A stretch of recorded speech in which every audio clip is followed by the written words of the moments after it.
أعوذ بالله من الشيطان الرجيم. بسم الله الرحمن الرحيم.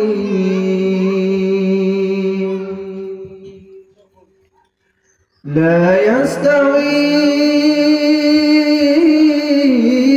أصحاب النار وأصحاب الجنة. أصحاب الجنة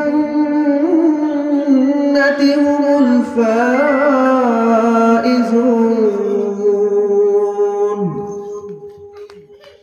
لو أنزلنا هذا القرآن على جبل لرأيته خاشعا متصدعا من خشية الله.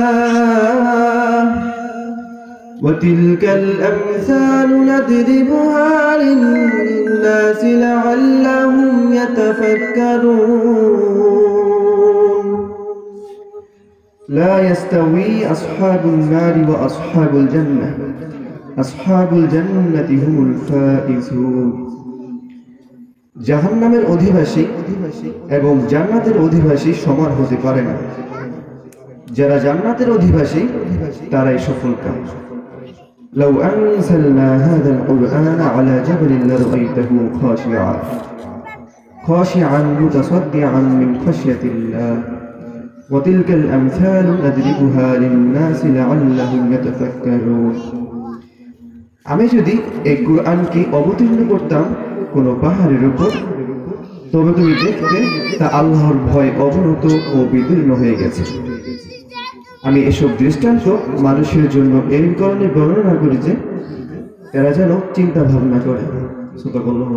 আসসালামু আলাইকুম ওয়া রাহমাতুল্লাহি ওয়া বারাকাতুহু।